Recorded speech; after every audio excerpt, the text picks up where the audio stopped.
Once upon a time, may tatlong tindera ng isda. Ang kanilang Prince Charming, ang tinatawag na pambansang abs. Sino kaya sa tatlo nating prinsesa ng banyera ang magwawagi? Ako nga pala, si Forever Girl. Ito na lang tayo sa buwan ng pag-ibig. Ako'y huwag iinitin ang ulo. Kalibot ito na lang ang buwan ng pag-ibig. Ang himutok ng batang ito, walang forever. Pag minakita ko nag-holding hands, sasabihin nyo, maghihiwalay rin kayo. Walang magba-Valentine's Day. Wala! At tila hindi siya nag-iisa sa sentimentong ito. Dahil dito sa Navotas Fishport, bida raw ang mga sawi. Ang tatlo kasi nating prinsesa ng banyera, sinusukuan na raw ang paniniwala sa forever. Gusto ko ng kape. Yung kapeng matapang. Yung kaya kong ipaglaban. 3 taon ng tindera ng isda, ang single mom na si Ezra. Kakagraduate lang daw niya noon ng high school nung isilang niya ang kanyang anak sa dati niyang nobyo. Nung naghiwalay sila ng ama ng kanyang anak, ibinuhos na lang daw niya ang kanyang oras sa paghahanap buhay. Yung panahon broken hearted po ako nila ako sa pagtatrabaho, pag-aaral. Yung bentahan po ng isda doon, per banyera, may mga buyer na kumukuha. Sila na po yung nagpapalengke noon. Kumbaga kami po yung pinagkukunan nila. At natuto na raw si Ezra sa kanyang pagkakamali nung inuna niya ang pag-ibig kesa sa pag-aaral. Kaya habang hindi pa huli ang lahat, nagdesisyon siyang bumalik ng eskwela. Hindi naman po kasi panghabang buhay yung trabaho namin dyan. Lalo na sa panahon ngayon, pagka wala kang degree, hindi ka basta-basta makakakuha ng magandang trabaho. Gayunpaman, kung meron daw muling kumatok sa kanyang puso, sana'y tanggapin daw ang lahat-lahat sa kanya. Sa trabaho ko po kasi talagang kumakapit po sa amin yung amoy ng isda. Kaya sana kung tanggapin yung amoy. Di na baling mahulog sa kanal, wag lang sa taong hindi mo mahal. Ang kapwa tindera ng isda ni Ezra na si Joanna. Sa susunod daw na may magpalipad hangin sa kanya, siya'y magiging choosy. Dapat din daw intindihin ng susunod niyang iibigin na siya'y career woman. Yung pagtitinda ko po ng isda, minsan po, pag kunti lang yung isda, naabot na ng 4 hours. Pag marami po, mga 10 hours to 12. Isda ka ba? Hindi ka kasi sa puso ko. Si Gladys naman, aminadong hindi pa handa sa seryosohan. 14 years old ako nung una ako nagka-boyfriend. Pero hindi pa seryoso kasi magagalit ko mama ko. 3 boyfriend ko. Sabay-sabay. Pero hindi nila alam. Marami akong boyfriend, hindi naman ako nakikipag-holding hands eh. Yung iba lang, yung trip ko lang. Kahit pare-pareho ng ayaw magpauto na may forever ang ating mga prinsesa ng banyera, ngayong Valentine's Day, gusto pa rin naman daw nilang maramdamang muling kiligin.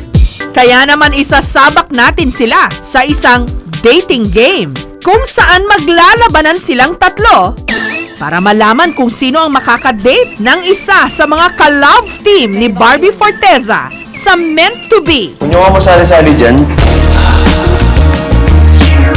Ang tinaguriang pambansang abs, si Jack Roberto. maghanap ako ng Valentine date ngayon. Sana galingan sa challenge mamaya para kayo yung makadate ko at meron ako surprise para sa inyo. Tubong nagkarlan Laguna si Jack at aminadong Lola's Boy. Panganay si Jack sa kanilang magkakapatid.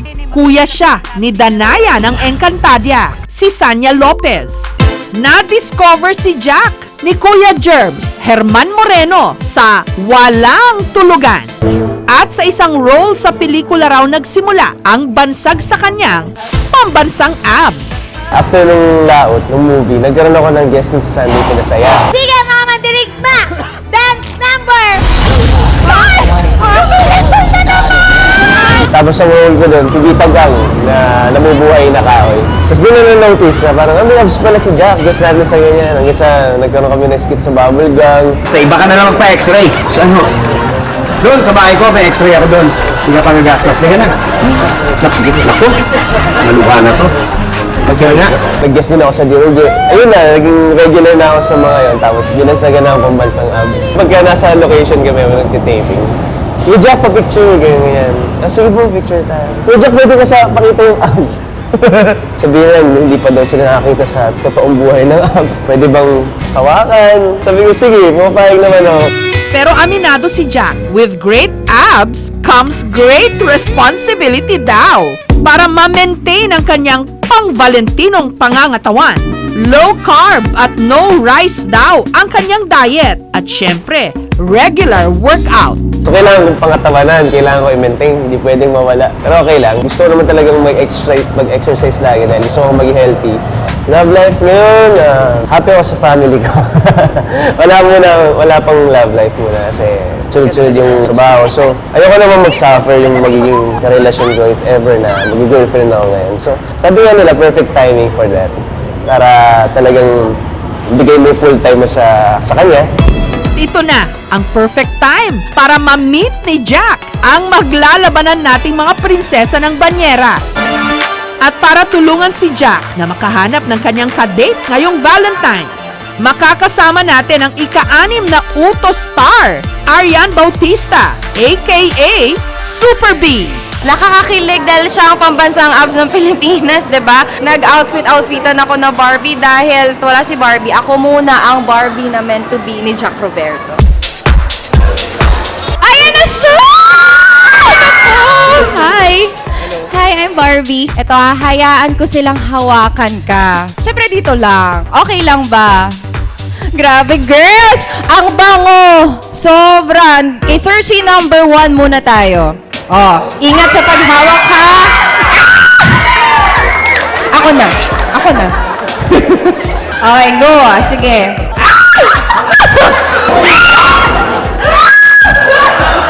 Oh my God! Alam mo yan! Ayan na, oh. Ayan. Oy, abs talaga. Anong naramdaman mo? Nakakatakot. First time ko nakahawak nun eh. Parang kulang. Kulang, balik ka dito. Oh. Simple lang ang rule para malaman kung sino ang mananalo ng date kay Jack. Mag-uunahan at magpapahusayan sila sa pagkaliskis ng 10 bangos. At ang huhusga sa kalidad ng kanilang trabaho, ang ating Fishport authorities. You can take off your blindfolds.